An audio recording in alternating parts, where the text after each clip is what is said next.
Baik, Assalamualaikum warahmatullahi wabarakatuh. Waalaikumsalam Waalaikumsalam warahmatullahi warahmatullahi wabarakatuh. wabarakatuh. Selamat siang dan salam sejahtera untuk kita semua. Baik, pada kesempatan hari ini kami dari kelompok 2, mata kuliah Masyarakat Adat dan Kearifan Lokal ingin mempresentasikan hasil analisis dari kelompok kami, yaitu dengan mengangkat judul Analisis Hukum Adat dan Kehidupan Masyarakat Suku Anak Dalam di Jambi. Dengan dosen pengampu, Ibu Profesor Susi Fitria Dewi, SOS MSI PhD, dengan anggota kelompok saya Triza Hanum sebagai moderator, dan rekan-rekan saya ada Halimatul Sa'diyah, Aisyah Fitria Okmania, Gina Gustrila, Marsha Ulia Nabila, Nadia Amelia Maharani, Keila Oktaviani, dan Aida Amelia Putri.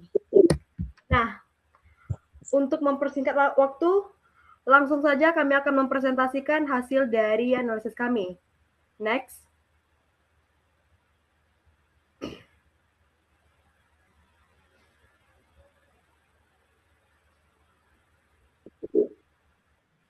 Baik, untuk latar belakang dari analisis kami akan disampaikan dan dijelaskan secara langsung oleh Gina. Kepada Gina, disilakan. Baik, saya akan menyampaikan latar belakang.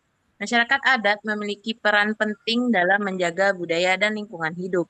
Suku Anak Dalam merupakan salah satu komunitas adat di Jambi yang masih mempertahankan tradisi kehidupan mereka, sangat bergantung pada hutan sebagai sumber utama.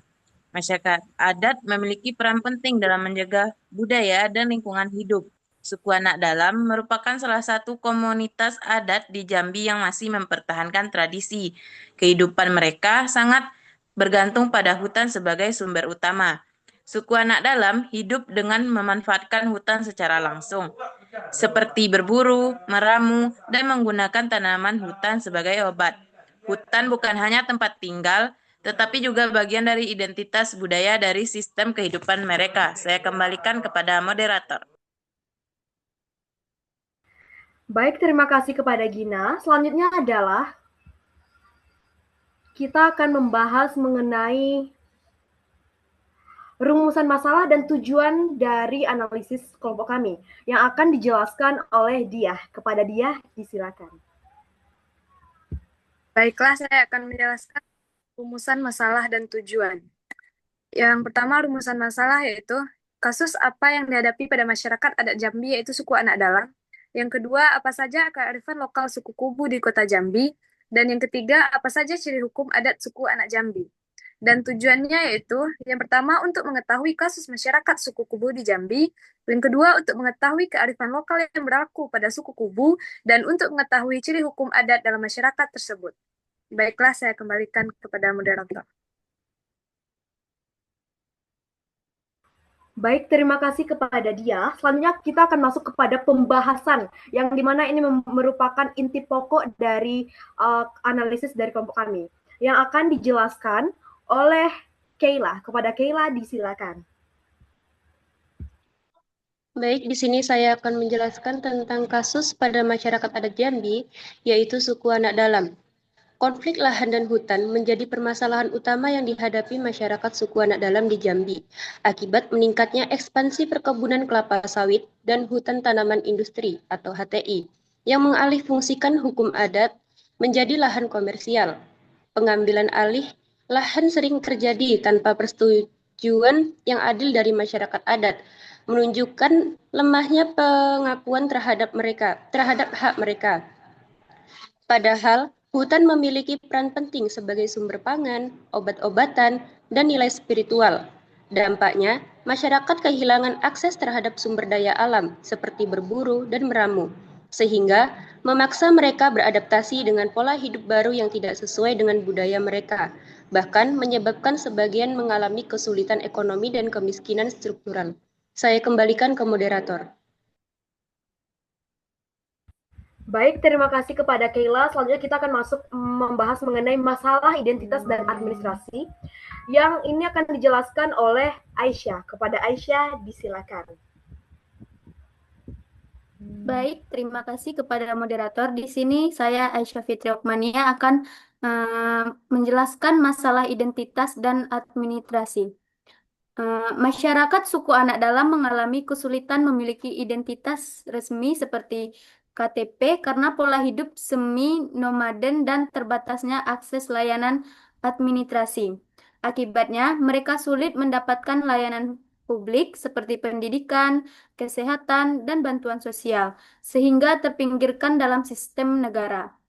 Kurangnya pemahaman tentang pentingnya administrasi serta pendekatan pemerintah yang belum sesuai dengan kondisi budaya mereka memperparah masalah. Selain itu, mereka sering tidak terdata secara resmi, sehingga kurang diperhatikan dalam perencanaan, pembangunan, dan berisiko mengalami kesenjangan sosial. Jadi, masyarakat suku anak dalam masih menghadapi berbagai kendala dalam hal identitas resmi dan akses administrasi negara. Keterbatasan akses layanan publik seperti pendidikan, kesehatan, dan bantuan sosial menyebabkan mereka rentan terpinggirkan. Selain itu, kurangnya pendekatan yang sesuai dengan kondisi sosial dan budaya, mereka memperparah situasi. Oleh karena itu, diperlukan upaya kolaboratif antara pemerintah dan berbagai pihak untuk menghadirkan kebijakan yang inklusif, adaptif, serta mampu menjangkau masyarakat secara langsung. Dengan begitu, hak-hak dasar mereka sebagai warga negara dapat terpenuhi dan kesenjangan sosial dapat diminimalkan. Sekian materi dari saya. Terima kasih. Baik, terima kasih kepada Aisyah. Selanjutnya adalah kita akan membahas mengenai kearifan lokal apa saja yang ada di suku Kubu di Provinsi Jambi. Baik, pada bagian ini akan dijelaskan oleh Aida dan juga Amel. Kepada Aida dan Amel, disilakan. Baik, terima kasih kepada moderator yang telah memberikan kesempatan. Baik, di sini kita akan membahas mengenai kearifan lokal suku Kubu yang ada di Provinsi Jambi. Yang pertama itu ya adalah tata ruang hutan adat, di mana kita ketahui bahwasannya suku Jambi ini bisa dibilang seperti orang zaman purba, di mana mereka dalam hal itu dibagi jadi beberapa zona, yaitu yang pertama itu adalah tanah garam. Tanah garam itu adalah wilayah pemukiman atau tempat tinggal mereka dalam berpindah-pindah. Kemudian tanah peranakan, yaitu adalah area di mana tempat mereka melahirkan dan membesarkan anak. Kemudian ada hutan lulu, di mana tempat mereka mencari makan, buah-buahan, dan hasil hutan. Kemudian ada hutan larangan yang dimana kawasan ini adalah kawasan sakral yang mereka lindungi dan tidak ada orang yang boleh memasuki hutan tersebut. Kemudian ada tradisi melangun, yaitu adalah tradisi berpindah tempat tinggal atau nomaden dan apabila ada anggota keluarga yang meninggal. Tujuannya yaitu untuk meningkatkan kesedihan dan menghindari sial atau roh jahat. Kemudian dampak ekologisnya yaitu secara tidak langsung tradisi ini memberikan kesempatan bagi hutan di lokasi lama untuk memulihkan diri atau regenerasi alami karena ditinggalkan dalam waktu yang lama. Baik, saya kembalikan kepada moderator. Baik, terima kasih kepada Aida. Selanjutnya akan dijelaskan oleh Amel. Kepada Amel, disilakan. Baik, selanjutnya yang ketiga itu ada upacara basale, yaitu ritual penyembahan oleh dukun dengan mantra, tarian, dan obat-obatan herbal dari hutan. Upacara basale juga menggabungkan pengobatan alami dan kepercayaan spiritual. Selanjutnya itu ada kepercayaan pada pohon sialang. Itu pohon besar, tempat lebah yang dianggap keramat, dipanen dengan hati-hati agar lebih tetap hidup dan juga ikut menjaga kelestarian hutan. Baik, dikembalikan kepada moderator.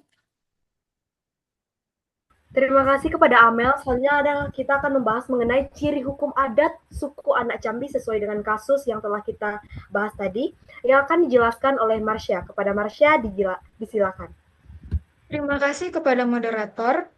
Baik, pada slide ini saya akan menjelaskan tentang ciri hukum adat. suku anak dalam di Jambi berdasarkan kasus yang terjadi di masyarakat.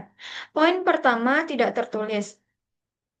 Ciri pertama adalah tidak tertulis. Artinya hukum adat ini tidak dibuat dalam bentuk dokumen resmi, melainkan diwariskan secara lisan dari generasi ke generasi. Contohnya, dalam kasus klaim tanah, masyarakat tidak menggunakan sertifikat, tetapi berdasarkan sejarah tinggal dan hubungan mereka dengan wilayah tersebut. Poin kedua, komunal atau kebersamaan. Ciri kedua adalah komunal atau kebersamaan. Tanah dan hutan dianggap milik bersama, bukan milik individu. Misalnya, penolakan terhadap perkebunan sawit terjadi karena hutan dianggap sebagai sumber kehidupan keseluruhan komunitas, sehingga tidak boleh dimiliki atau dikuasai secara pribadi. Poin ketiga, religius atau magis. Ciri ketiga, religius dan magis. Hukum adat berkaitan erat dengan kepercayaan dan kesucian alam. Contohnya, hutan dianggap memiliki sifat spiritual sehingga jika terjadi perusakan hutan, hal tersebut dianggap sebagai pelanggaran adat, bukan sekedar pelanggaran lingkungan biasa. Yang keempat, tunai dan terang. Ciri keempat adalah tunai dan terang. Kepemilikan atau hak tidak dibuktikan dengan dokumen, tetapi melalui tindakan nyata. Misalnya, mereka menunjukkan hak atau suatu wilayah atas suatu wilayah melalui aktivitas seperti berburu atau tinggal di sana, bukan dengan surat resmi. Dan poin yang terakhir yaitu musyawarah. Setiap konflik atau masalah diselesaikan melalui kesepakatan bersama berdasarkan adat. Namun, dalam praktiknya mekanisme ini sering diabaikan oleh perusahaan atau aturan hukum modern. Nah, dari penjelasan ini dapat kita lihat bahwa hukum adat suku anak dalam memiliki karakteristik yang berbeda dengan hukum modern, tetapi tetap memiliki nilai penting dalam menjaga kehidupan dan keseimbangan masyarakat serta lingkungan. Baik, saya kembalikan ke moderator. Baik, terima kasih kepada Marsha. Nah, dari materi yang telah kami paparkan tadi, maka dapat kita tarik kesimpulan bahwa suku anak dalam di Jambi memiliki hukum adat yang kuat yang menjaga kehidupan sosial dan kelestarian alam. Namun, mereka menghadapi tantangan seperti alih fungsi lahan, penebangan ilegal, dan keterbatasan akses pelayanan publik. Karena itu, perlindungan hak mereka serta dukungan pemerintah dalam pendidikan, keterlibatan, kesehatan, dan infrastruktur sangat diperlukan, termasuk melalui kolaborasi berbagai pihak. Nah, sekian presentasi dari kelompok kami. Terima kasih atas segala perhatian dan mohon maaf atas segala kekurangannya. Kami akhiri dengan wabillahi taufiq wal hidayah. Wassalamualaikum warahmatullahi wabarakatuh. Terima kasih moderator.